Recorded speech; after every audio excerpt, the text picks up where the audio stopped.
I've just been blowing up balloons because I'm off to meet my great nephew and great niece for the first time. Never met them before. They're of school age now. They don't live near us. So they're visiting Cadbury World today in Bourneville because it's my great nephew's birthday.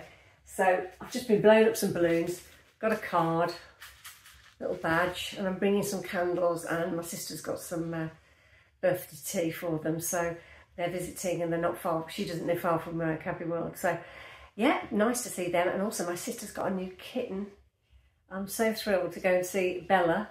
So even if I don't take footage of the children, I'll take footage of little Bella, the new kitten. So off we go. They're about 40 minutes from me, so I'll see you in a bit.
I thought I'd talk to you about reflexology and the good effects that reflexology can have on the body, and a little bit about the history to start with. So let me know if you've ever had reflexology in the comments. It'd be interesting to know. So many years ago I did it. I decided when my son was born I wanted to sort of add a string to my bow. So while he was a baby I'd go out to night school and learn how to be a reflexologist and eventually become a member of the Association of Reflexology. So I think I went, I was still a member in 2014. There are other reflexology places like the BRA, the British Reflexology Association, but I went with the Association of Reflexology when there was a course in Worcester at the time. And the good thing was I met a lovely girl there, and she introduced me to her Monday Moms group when my son was a baby, because I didn't meet up with anybody at my hospital. I invited people and they never turned up. So she said, come to our Monday Mom group, and we sort of, you know, we've made great friends with a group of people. So that was really good for me at the time. And back to the reflexology. When we were learning how to do reflexology, it wasn't a beauty therapy course. It was quite detailed. And in fact, it went into the anatomy and physiology of the human body. So it brought back all my human biology O level from years ago. And you had to keep notes for 7 years. And before you'd do a session, if you were doing a workshop, just general tasting, we had reflexology taster forms to fill out. And if you they were like disclaimer forms to make sure that if you hadn't taken detailed medical notes that people were prepared to have the treatment. And of course, if you were doing a proper full treatment, you would have to keep notes by your side as you're doing the treatment, have pictures of the feet, and make little notes about sensations or any comments that the client would give you during that process. And at the end you would give some feedback of any little crunchy areas or sensitive areas and any aftercare advice. Now I've been to reflexology since, and I've had people do foot treatment on me and never make any notes. Well, that's not how you should do it, because if it came back to you and you hadn't got any you know, you had complaints, you'd have to take it through insurance, and you need some written notes, even if they are, you know, just general notes about how people feel and the responses that they gave you during that treatment. So that's the sort of treatment. So what is reflexology? Well, it is the application of finger and thumb pressure to the feet and hands to stimulate the natural healing process of the body. Now, reflexologists believe that the points on the hands and the feet relate to specific organs and functions and parts of the body. And by applying pressure, what you're trying to do, because there are over 4,000 nerve endings in the feet, what you're trying to do is bring about blood to the area of the feet, and therefore if you've got blood, you've got oxygen, and therefore hopefully a healing processing starting. Because if you don't stimulate the blood flow, you can get various blockages within the body. Now, if we just go back in history for a little minute, this is a picture of a tomb of a physician in Egypt. It says a pictogram in the tomb of Ankh-Mahor at Saqqara. I've got a little coloured version here as well. And you can see that there's sort of some kind of hieroglyphic above, you know, above the scene, translates as "Do not let it be painful," with the therapist's reply, "I do as you please." So there's some kind of hand and foot manipulation going on. So that's quite an old picture, 2500 BC, I believe. So that's quite old, isn't it? And there's also Chinese and Eastern medicine looking back at the good benefits of applying pressure to the hands and the feet. And back in 1909, there was an American doctor called Dr. Fitzgerald, an ear, nose and throat specialist, and he discovered zone therapy. And what he did was he used the principle to anaesthetise his patients locally during surgery by applying pressure to fingers, mouth and toes. And he looked at the zones in the body, sort of splitting the body in half and saying zones 1, 2, 3, 4, 5 on one side and zones 1, 2, 3, 4, 5 on the other. So he applied pressure to certain zones of the body. And then a lady called Eunice Ingham in the 1930s separated the work on the reflexes of the feet from zone therapy and compression massage and named it reflexology. Alternating pressure, she found, stimulated healing. And that's why you get little charts of feet. If I just put that close up, you'll see that there's a left foot and a right foot, and we start, when we work on the feet, from right on the top, there's the brain, and then you've got all the spine on the inner part of the foot, and various organs are depicted throughout on the feet and also on the hands. We do say we don't know how reflexology works. A number of theories have been put forward.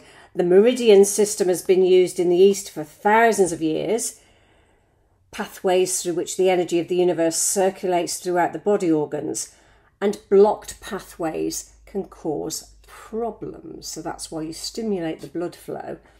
And we always say, if you haven't got any feet, you work on the hands. If you haven't got any hands, you work on the feet. But because we use our hands every day generally, it's often better to use the feet because they are more sensitive and you can pick up quite a lot, even just looking at feet, let alone touching the feet. And the person who came up with this picture of Ankh-Mahor was from Christine Walker, from her book I think it's Art, Reflexology, Science and History. Let me just get that correct.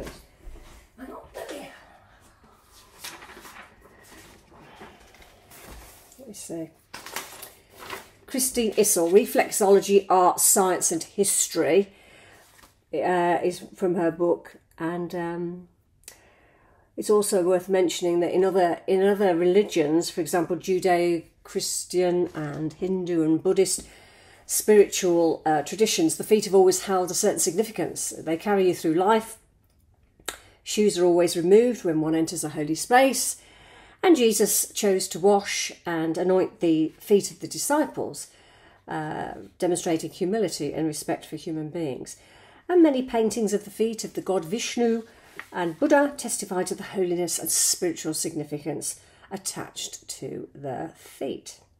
And they carry us through life, and isn't it important to look after them? And the Art of Reflexology brochure from quite a while ago, they may have updated it since I had one of these, says the art of reflexology is an ancient therapy that has been practiced for over 5,000 years and was introduced to the Western world over 100 years ago. Reflexology is a non-intrusive, complementary therapy which is based on the theory that different points on the feet, lower leg, hands, face or ears correspond with different areas of the body. Reflexologists believe that working these points or areas aid relaxation and helps improve well-being. So it can improve mood, relaxation, sleep and release of tension. With ever-increasing levels of stress in everyday life, it's important for people to recognise the detrimental effect this can have and to take action to address their own healthcare needs. As such, reflexology could be one of those ways you might employ to ease the stresses of modern life. Improving well-being is more than simply the absence of illness. It also includes an improved frame of mind, better relationships with those around you, and increased happiness. And obviously it does say that it doesn't replace any form of normal advice from your doctors. It can often be used in conjunction with. And there's also a stress leaflet, because 70% of illness is stress, is it not?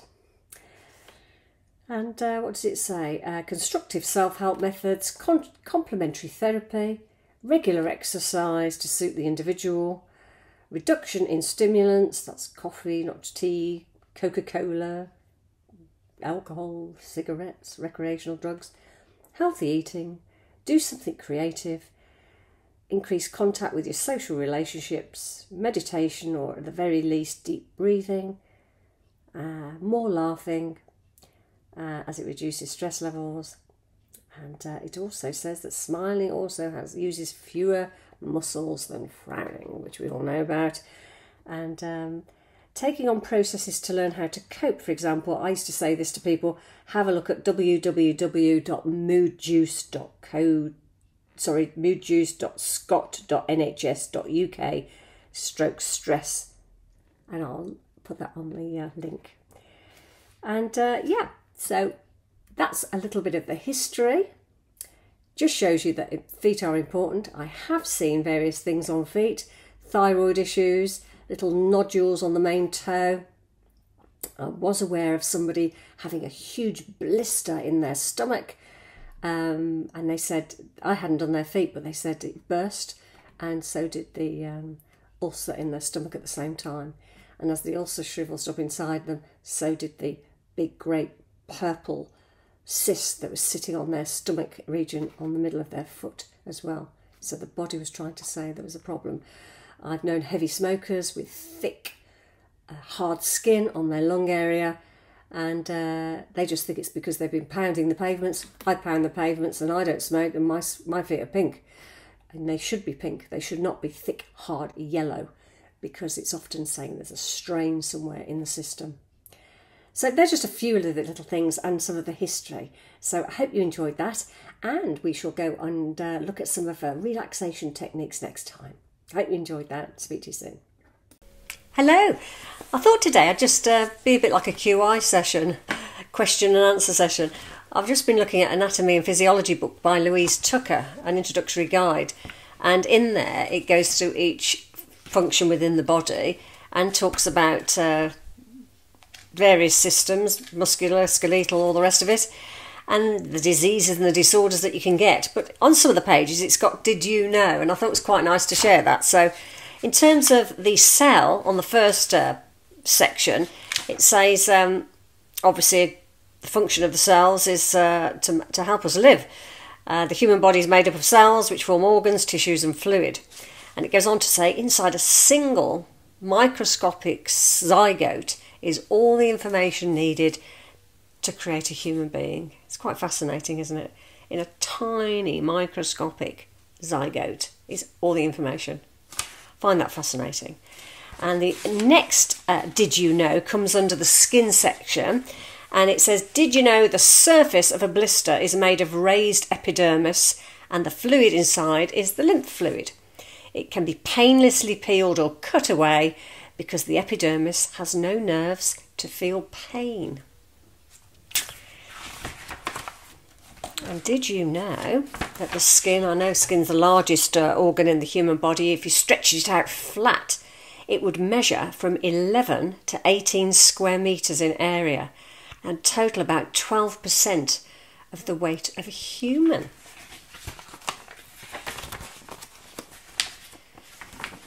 On the skeletal section, it says, "Did you know when you were born you had 350 bones in your body, and after childhood 144 of those fused together?" In terms of women, a woman's pelvis is shallower and broader than a man's, so that the body of a baby may be cradled and protected before birth. But I didn't know that pelvis means basin. We're carrying around a bucket, ladies. Did you know the thigh bone, the femur, is the longest and strongest bone in the body? In terms of the muscular system, it says, "Did you know human babies, unlike some other mammals, are not born knowing how to control the voluntary muscles that help us stand and move? They learn to control and coordinate muscles in the following order. First the head, then the neck." Gosh, I've got a stiff neck. The shoulders, the arms, and then the lower parts of the body. When a baby finally learns to stand and walk, it has mastered all the muscles of movement, because the last ones in the learning process are the pelvis and the legs. Gosh, I wonder if that applies to giraffes. They look like they use the legs first, don't they? Don't know about that. Did you know, if you know, please put it in the comments. Did you know the adductor muscles, which pull one part of a limb towards another, are also found in bivalve seashells, those with two hinged parts like clams, oysters, mussels and cockles? The mussel closes the shell. And did you know that shivering is caused by muscle contraction? When you're cold, your body starts producing body heat by making muscles contract and relax quicker than usual. And this is known as shivering. I hope I'm not teaching you how to suck eggs by giving you these did you knows. You're probably thinking, what am I going on about? Just a bit of Friday fun. Did you know tissues and cells deprived of oxygen will turn blue? And did you know most adults, with regard to their heart and their circulatory system, their heart beats around 72 to 80 beats per minute, whereas most babies have a beat of around 130. And did you know in one lifetime a heart will beat approximately 2,700 million times?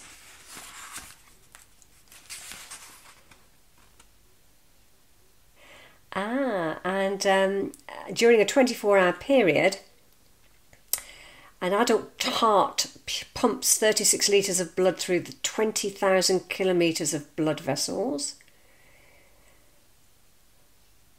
And when you take a heart out of body, it still carries on beating, even if it's cut into pieces. Gosh. And did you know a bruise is caused by dead blood cells? When capillaries burst, the blood cells leak out into surrounding tissue and die off. The various colours in a bruise show the different stages of the cell's breakdown, and finally the body gets rid of them and returns normal skin colour.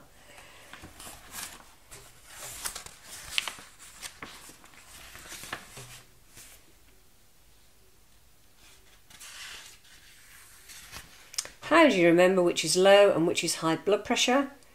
You think of the O for low, and low is hypo rather than hypertension.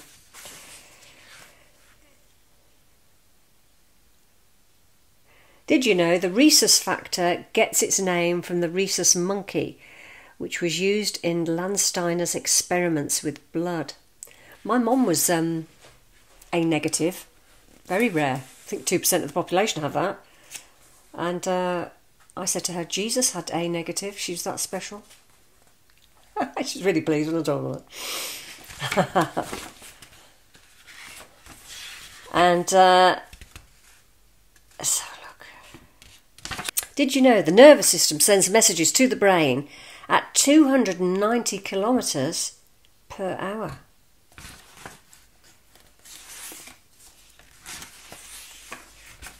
Any more did you knows? Yes, there are more than 10 billion nerve cells in the spinal cord.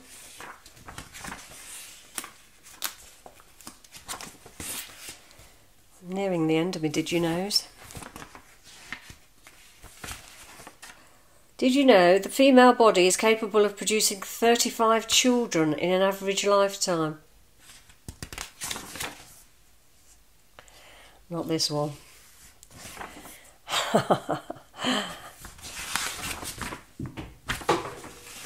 Did you know food may stay in your stomach for as little as 30 minutes or as long as 4 hours, depending on what it is? Carbohydrate meals are the quickest to leave the stomach because they're not digested until the small intestine. And 90% of absorption takes place in the small intestine, whereas only 10% takes place in the stomach and the large intestine. That must be why people have gastric bypasses and all the rest of it. It's not necessary then if they bypass the stomach, because absorption is taking place elsewhere. Gosh. And what else? Any more? For any more? Oh, did you know 8 large glasses of water per day is the recommended intake of water for a healthy body? And 96% of urine is composed of water. It is no surprise that a common English expression for urination is to pass water. 96% of urine is composed of water. All right, just going to pass water. That's the end of my Did You Know tips. You probably knew all that anyway, didn't you? Let me know if you were surprised by any of those, and if you've got any Did You Knows yourself about the human body. That'd be good to hear in the comments. So this book was an introductory guide to anatomy and physiology by Louise Tucker. Hope you enjoyed that little chat, and I'll speak to you soon.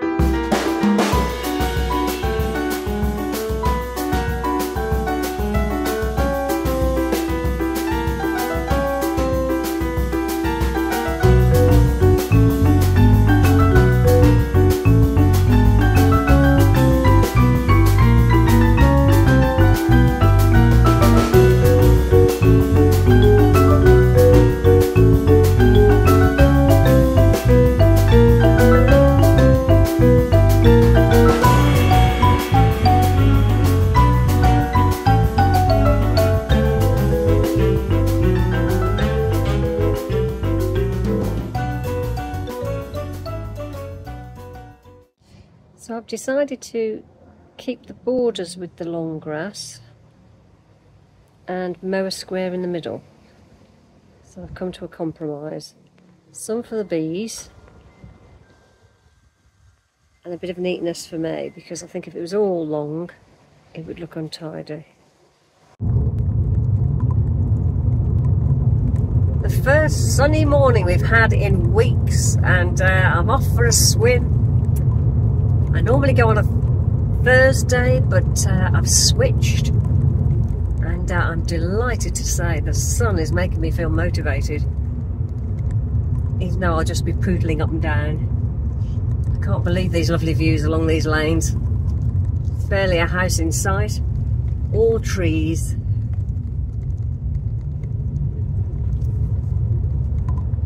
I hope you're doing well today, and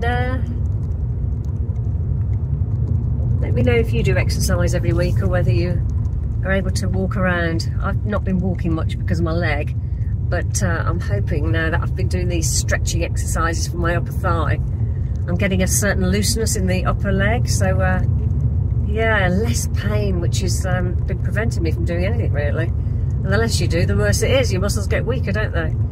So yeah, I've got one more. I've got another physio appointment in August. He was a young lad, he didn't know much, bless him, but he did say my quads may be weak, and they certainly are. I've done some just holding onto the sink in the kitchen and bending down, and my quads are weak, very weak. I've been bending wrong, I think, and not using my top leg muscles, so that weakens everything else in the structure, doesn't it? So yeah, let me know if you exercise every week and what you do, whether it's aerobic exercise. I haven't done aerobics for years. I used to hate getting hot and bothered, and my knees used to hurt, so I stopped doing it. But a bit of cardio here and there. I think a bit of dancing around the house and a bit of vacuuming helps. Anyway, I'm about to pull up and go for a nice swim. Catch you later.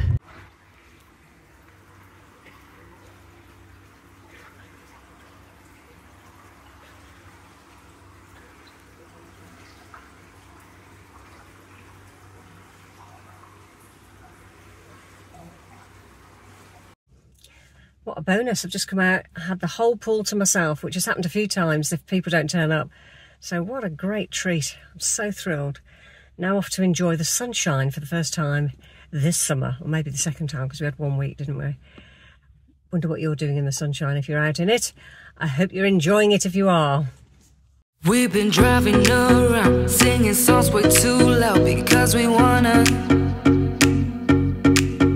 Picking up our love friends, fill up the car till it bends because we wanna. Yeah, we just wanna have fun. The trunk's full of wine. We're gonna stay up, have the time of our